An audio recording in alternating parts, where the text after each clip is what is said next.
Bapak Ibu sekalian, Rabi' bin Haytham memberikan penjelasan pada anaknya dan anaknya jadi faham.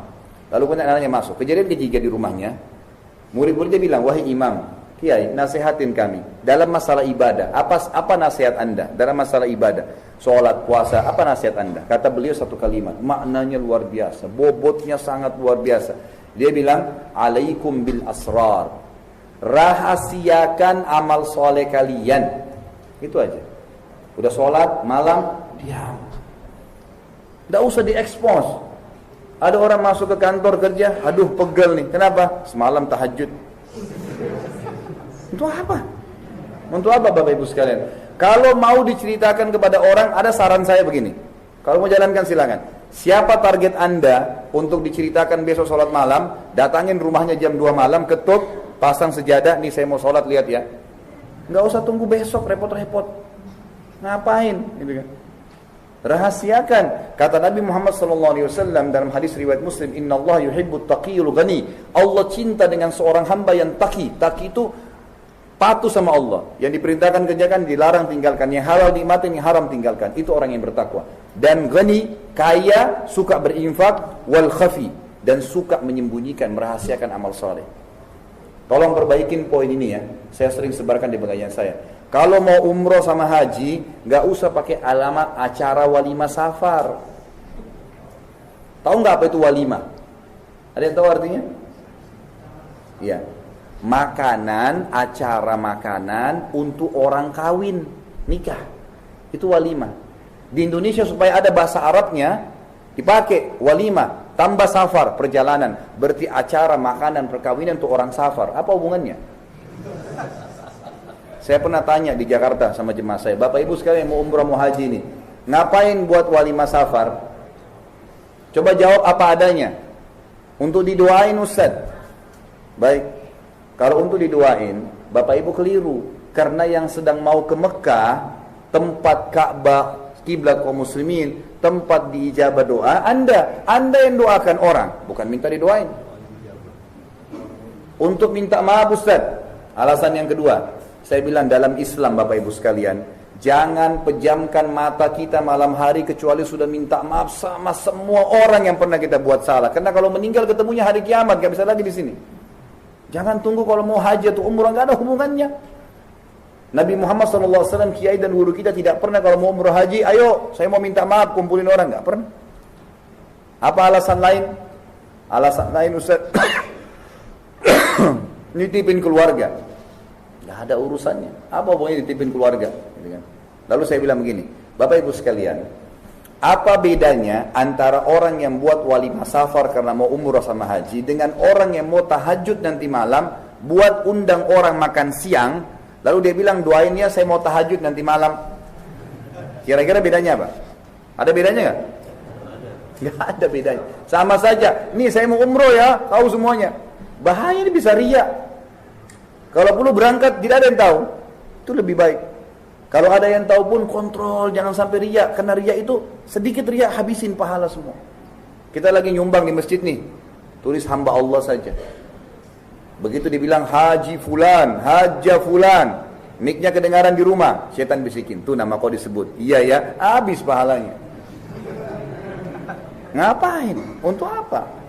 Harus rahasiakan. Kalaupun ada orang tanya, pura-pura masjid, kamu dari mana? Dari masjid. Niat betul kontrol, memang karena mau jawab saja. Jangan tidak ada angin, gak apa diceritain. Masuk kantor, kamu puasa nggak? Kamu puasa nggak? Senin Kamis? Enggak, saya puasa. Tuh. Ini nggak ada angin, nggak ada apa. Riya, gitu kan?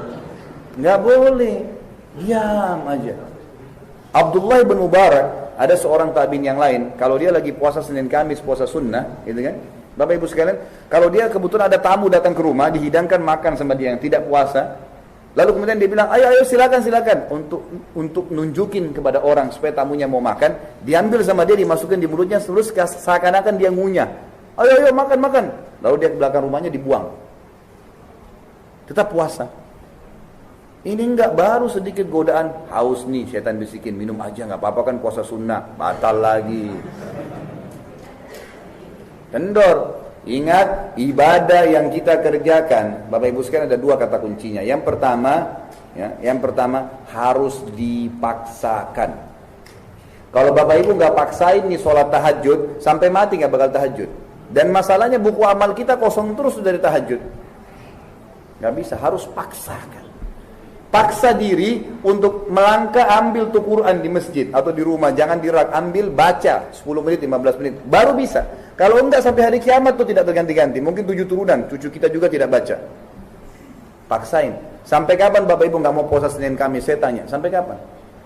Karena sunnah, ingat, buku amal, ini poin kedua. Selain dipaksakan, di buku amal kita akan kosong dan tidak bisa diperbaiki.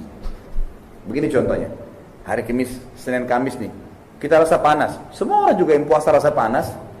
Tapi ingat, tidak ada orang mati karena puasa. Gitu kan? Itu hanya kecuali ajalnya datang. Dan maghrib nggak kemana-mana, pasti datang maghribnya. Ini enggak, seumur hidupnya Ramadan aja terus. Itu pun Allah luar biasa keluhannya. Panaslah beginilah, 1 bulan ya. Padahal pahalanya banyak, gitu kan. Kalau Bapak Ibu tidak Senin Kamis, nggak berdosa. Tapi ingat, buku amal kita hari Senin, tanggal 1 Mei misalnya, tidak puasa nih. Buku amal kita hari Senin itu mestinya ada catengan. Puasa Senin Kamis kosong. Dan biar Bapak Ibu nangis darah nggak bisa perbaiki sampai hari kiamat. Saya pernah terapkan subhanallah dalam hidup saya, kita berbagi ya. Saya pernah tangkap kisah Sa'id bin Musayyib, seorang ulama tabi'in masyhur. Beliau mengatakan tentang dirinya, dan ini tidak masuk riya kalau kita bisa ngontrol ya. Masuk dalam firman Allah, fa'amma binikmati rabbika fahaddits. Ada nikmat Allah yang boleh kita ceritakan dari ibadah asal bisa ngontrol, tidak riya, gitu kan. Dia mengatakan, saya menjaga sholat 5 waktu di masjid selama 40 tahun, tidak pernah ketinggalan takbiratul ihram pertama imam. Imam Allah Akbar, dia Allah Akbar. 40 tahun, bayangin. Subuh, duhur, asar, maghrib, isya, di masjid terus. Luar biasa. Ada hadis Nabi apa? Siapa yang menjaga 40 hari takbiratul ihram pertama imam, Imam Allah Akbar, dia Allah Akbar. 40 hari, dijamin baginya hilang dari sifat kemunafikan. Tidak akan jadi munafik selamanya. Gak pernah bohong selamanya, gak pernah khianat amanah, gak pernah pungkiri janji. Selamanya, Allah janji itu. 40 hari tadi, non-stop. Ini orang 40 tahun. Saya coba terapkan dalam hidup saya. Subhanallah, satu waktu di Jakarta ada tamu saya datang. Waktu itu, duhur itu sekitar jam 12:10. Dengan perubahan waktu, saya nggak ikutin perubahan waktu, tiba-tiba berubah jadi 12 kurang 10. Gitu kan? Ada tamu datang, rupanya sudah azan, saya nggak dengar. Sampai jam 12:10 kok nggak ada dengar azan nih. Jam 12:12 kok belum azan. Saya bilang sama tamu, ayo kita ke masjid yuk, kayaknya sudah masuk waktu nih. Saya ke sana, subhanallah, sudah sujud rakaat pertama. Saya bilang perubahan waktu kalau gitu, kita masuk. Begitu saya mau takbir, subhanallah, mau sujud ikutin, walaupun hilang 1 rakaat, saya sempat muhasabah sejenak, beberapa detik. Saya bilang, subhanallah, saya bahkan tidak bisa bilang sama imam, kembali dong ke rakaat pertama, saya mau ikut dari awal. Gak bisa. Buku amal saya sampai hari kiamat di waktu itu masbuk 1 rakaat. Gak bisa diperbaiki. Dan ini nanti yang membedakan derajat kita di surga, Bapak Ibu sekalian. Jangan sia-siain amal baik itu. Kalau amal buruk, orang maksiat 50 tahun taubat, Allah bisa ampuni. Amal pahala gak bisa, amal baik. Jangan sia-siakan. Saya pernah keluar dari taklim di Jakarta, subhanallah. Ada satu ibu, habis taklim, kebetulan azan duhur. Ibu itu bajunya tua sekali sama anaknya. Terus kasih isyarat minta uang. Saya kena takut ketinggalan sholat, gitu kan. Kemudian saya bilang, Bu, sebentar saya sholat dulu ya, saya ke masjid.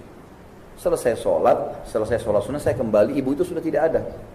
Saya cari-cari, nggak ada. Sampai saya naik mobil saya 3 kali, saya putar di situ. Tidak ketemu ibu-ibu. Lalu kemudian saya sempat muhasabah. Saya bilang sama diri saya sendiri, ini penting ya, muhasabah diri sini itu penting. Saya mengatakan pada diri saya, subhanallah, ya Khalid, mestinya tadi kau keluarkan uang berapa detik sih? Korek kantong kasih. Tapi syaitan bisa masuk di situ. Nanti aja habis sholat. Orang perlu, dia sudah pergi. Dan orang ini mustahil bisa terulang, saya kasih lagi. Buktinya 3 kali saya putar, saya nggak ketemu. Hilang sudah kesempatan. Boleh dapat, tapi dari yang lain. Ini sudah nggak ada. Allah datangkan kesempatan emas untuk beramal saleh. Ini penting.